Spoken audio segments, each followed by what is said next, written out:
آج ہم حاسد لوگوں کے بارے میں ڈسکشن کریں گے۔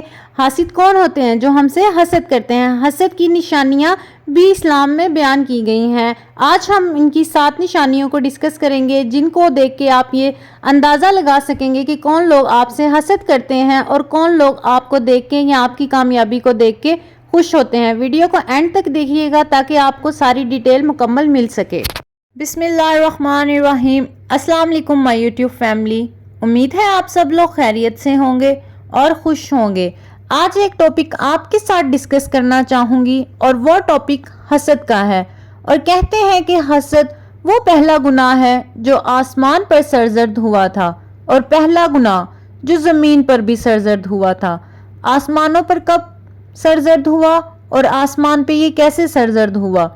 جب اللہ تعالیٰ نے فرشتوں کو یہ حکم دیا تھا کہ وہ آدم علیہ السلام کو سجدہ کریں تو سب نے سجدہ کیا، لیکن ابلیس نے سجدہ نہیں کیا۔ کیوں نہیں کیا؟ اس کے دل میں کیا تھا؟ اس کے دل میں حسد تھی۔ حسد، جس کو آپ انگریزی میں جیلسی بھی کہہ سکتے ہیں۔ اس نے کیا کہا تھا؟ ابلیس نے کہا کہ میں اس سے زیادہ اچھا ہوں، میں اس سے زیادہ عبادت کرتا ہوں، مجھے تو نے آگ سے بنایا۔ وجہ اس نے یہ بتائی کہ مجھے تو نے آگ سے بنایا ہے اور اس کو نے مٹی سے بنایا ہے، اس مٹی کے بنے ہوئے انسان کو میں سجدہ کروں۔ اور جیسا کہ آپ جانتے ہیں کہ زمین پر انسان سے پہلے جنات ہوا کرتے تھے اور ان کے لیے آزادی تھی اور زمین میں ہر طرح کی نعمت وہ استعمال کیا کرتے تھے۔ ابلیس بھی جنوں میں سے تھا اور اسے پتا چلا کہ اب زمین پر ہم سے زیادہ اہمیت کسی اور مخلوق کو بھی دی جائے گی، تو یہ بات اس کو بہت سخت ناگوارا ہوئی۔ بلکہ ایسے ہی جیسے ایک چھوٹا بچہ دیکھتا ہے کہ اس کی ماں کی گود میں کوئی دوسرا بہن بھائی آ گیا ہے تو اس کی کیفیت کیا ہوگی؟ میری محبت میں دوسرا شریک ہو رہا ہے، دوسرا اس کو شیئر کرے گا، جو سب کچھ پہلے مجھے مل رہا تھا اب وہ سب کچھ اس کو بھی ملے گا، اور وہ اس کو اپنا دشمن سمجھنے لگتا ہے اور اس سے جیلسی پیدا ہوتی ہے۔ یہ ایک چھوٹی سی ایگزامپل تھی جو میں نے آپ کے ساتھ شیئر کی۔ اب ہم اپنے ٹاپک کی طرف واپس آتے ہیں کہ بھئی جب ابلیس کو یہ چیز بہت ہی ناگوارا گزری کہ اب میں کسی کو سجدہ کروں اور میں آگ سے بنا ہوا ہوں اور وہ مٹی سے بنا ہوا ہے، تو اس چیز کا نقصان ابلیس کو کیا ہوا؟ اور آپ دیکھیں کہ اس کا نقصان اس کو کیا ہوا۔ اس کے دل میں ایک جلن پیدا ہوئی۔ ویسے بھی وہ آگ سے بنا ہوا تھا اور وہ اور بھی زیادہ جل بھن گیا اور کہنے لگا میں اس کے آگے جھکوں، میں اس کو سجدہ کروں، یہ نہیں ہو سکتا۔ اور اس بنا پہ اللہ تعالیٰ کو اس نے انکار کر دیا اور اس کی وجہ سے اس کو ہمیشہ کے لیے ذلت، رسوائی اور سزا کا سامنا کرنا پڑا، اور پھر اپنی اس برائی پر وہ جم گیا اور اس نے توبہ نہیں کی۔ گویا حسد کے نتیجے میں ایک ایسی سرکشی اس کے اندر آئی، ایک ایسی ڈھٹائی اور ایسی کیفیت اس کے اندر آئی کہ جس سے وہ کبھی نکل ہی نہ سکا۔ یہ ایک ایسی بیماری ہے جو انسان کو اندر تک کھا جاتی ہے، اور جب تک انسان کو احساس ہوتا ہے کہ یہ ایک بہت بڑی بیماری ہے اور ایک بہت بڑا کام ہے، یا تو انسان اس پہ قابو پا لیتا ہے، لیکن اگر یہ حد سے بڑھ جائے تو اس پہ قابو پانا مشکل ہو سکتا ہے۔ لیکن حسد انسان کے لیے ایک ایسی تکلیف دہ بیماری ہے جس پہ انسان آسانی سے قابو بھی نہیں پا سکتا، اور یہ انسان کے لیے بہت مشکل ہوتا ہے۔ زمین پہ پہلا گناہ کیا تھا؟ قتل۔ قتل یہ کبیرہ گناہوں میں سے بڑا گناہ آپ سمجھ سکتے ہیں۔ قتل ایک بہت بڑا کبیرہ گناہ ہے۔ اس کے پیچھے کیا تھا؟ اس کے پیچھے بھی حسد تھی۔ کیسے؟ آپ جانتے ہیں کہ حابیل اور قابیل دونوں نے اللہ تعالیٰ کے سامنے اپنی قربانی پیش کی، اور جب ان دونوں نے قربانی پیش کی تو ان میں سے ایک کی قربانی قبول کر لی گئی اور جبکہ دوسرے کی قربانی قبول نہ کی گئی۔ کس کی قبول نہ ہوئی؟ قبیل کی، اور کس کی قبول ہو گئی؟ حابیل کی۔ تو قابیل حابیل سے جل گیا، اس کو اس کا یہ اعزاز پسند نہ آیا کہ اس کی قربانی کیوں قبول ہو گئی ہے اور میری قربانی کیوں قبول نہیں ہوئی، اور وہ جل اٹھا اور اس برائی سے اتنا مغلوب ہوا کہ اپنے بھائی کو ہی اس نے قتل کر ڈالا۔ حالانکہ قتل کرنے سے پہلے دونوں کے درمیان گفتگو بھی ہوئی اور قریب تھا کہ وہ سمجھ جاتا، لیکن حسد سے اتنا مغلوب ہو گیا کہ سمجھ ہی نہ پایا، اور حسد میں آ کے اپنے بھائی کو اس نے قتل کر ڈالا۔ وہاں سے یہ قتل کرنے کا سلسلہ سٹارٹ ہوا تھا۔ تو حسد ایک ایسی بیماری ہے جو انسان کی عقل کو، انسان کے ہوش و حواس کو پوری طرح مفلوج کر کے رکھ دیتی ہے، اور اس وقت تک انسان کو چین نہیں آتا جب تک وہ اس آگ کو ٹھنڈا نہیں کر لیتا، کہ مطلب کہ وہ کسی سے انتقام نہیں لے لیتا۔ کچھ لوگ ایسے ہوتے ہیں کہ جو کہتے ہیں کہ میں جب تک انتقام نہیں لے لوں گا میں اس آگ میں جلتا رہوں گا۔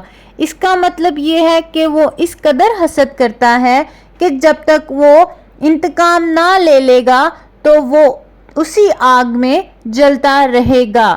بہت سی خرابیاں جو کہ حسد سے ہی شروع ہوتی ہیں۔ آپ دیکھتے ہیں کہ لوگ جو ایک دوسرے پہ بے جا الزام لگاتے ہیں، جو ایک دوسرے کی غیبت کرتے ہیں، تو اس کے پیچھے ایک بنیادی وجہ حسد ہی ہوتی ہے۔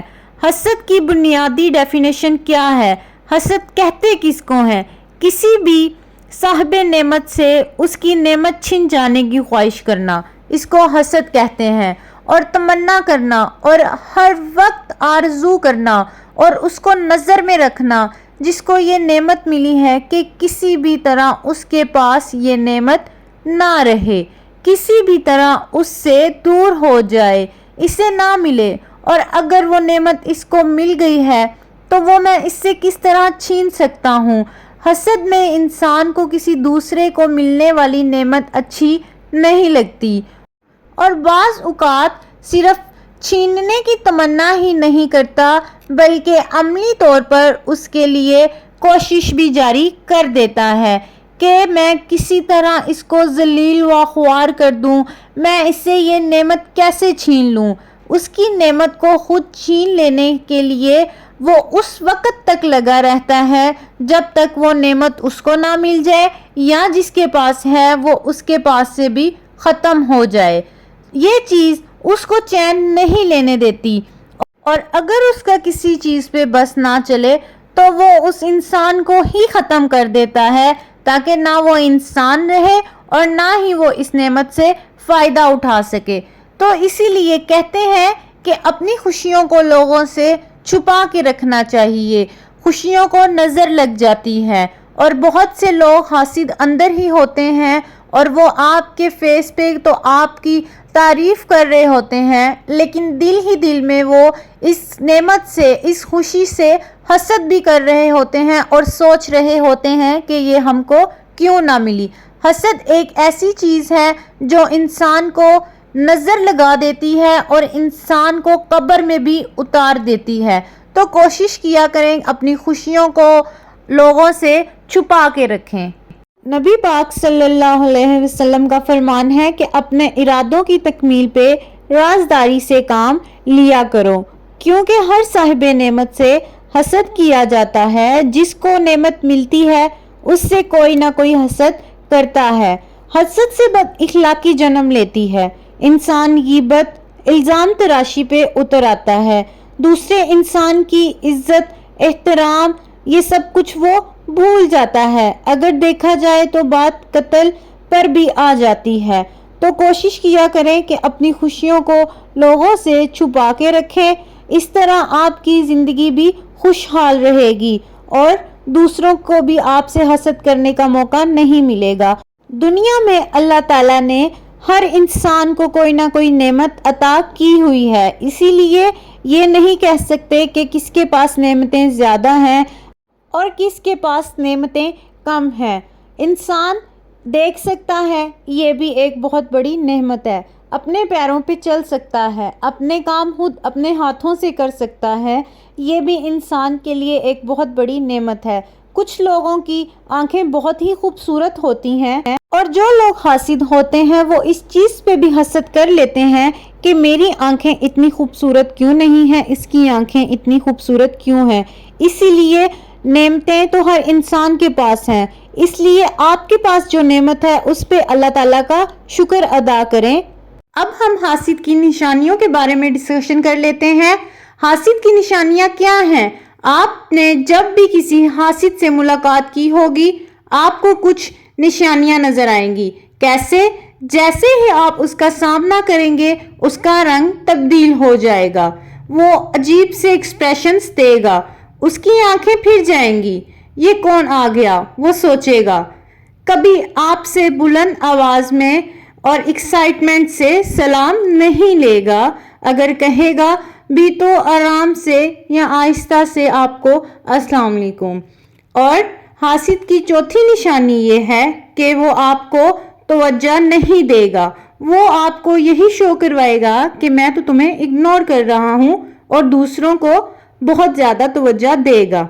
حاسد کی پانچویں نشانی، وہ آپ سے ایسا رویہ رکھے گا کہ آپ کو جانتا ہی نہیں، وہ ایسے شو کرے گا کہ جیسے شاید آپ اس کو پہلی دفعہ مل رہے ہیں۔ حاسد کی چھٹی نشانی، آپ کی بات اس پہ پہاڑ کی طرح گرے گی، اس کو بہت ہی کوئی بوجھ لگ رہا ہوگا، آپ کی کمپنی میں بھی اس کو بیٹھنا ایک بہت بوجھ محسوس ہو رہا ہوگا۔ حاسد کی آخری نشانی جو کہ ساتویں نشانی ہے، اس کی تمنا یہ ہوگی کہ میں نے اس کی مخالفت ہی کرنی ہے، وہ آپ کی ہر بات پہ مخالفت کرے گا۔ یہ سب نشانیاں حاسد کی نشانیاں ہیں۔ اس سے آپ کو اندازہ ہو جائے گا کہ کون شخص آپ سے خوش ہو رہا ہے اور کون آپ کو دیکھ کے ناخوش ہو رہا ہے۔ میں امید کرتی ہوں میری آج کی ویڈیو آپ کو پسند آئی ہوگی۔ اگر آپ کو میری آج کی ویڈیو پسند آئی ہے تو میرے چینل کو سبسکرائب کریے گا اور بیل آئیکن کو کلک کریے گا تاکہ نیکسٹ آنے والی انفارمیشن والی ویڈیوز آپ تک پہنچ سکیں، اور میری اس ویڈیو کو لائک کریے گا اور شیئر کریے گا اور میرے چینل کو سبسکرائب کریں اور بیل آئیکن کو ضرور کلک کریں تاکہ نیکسٹ آنے والی ویڈیوز کے نوٹیفیکیشن آپ تک پہنچ سکے۔ اپنی دعاؤں میں یاد رکھیے گا اور اپنا بہت خیال رکھیے گا۔ ٹیک کیئر، اللہ حافظ۔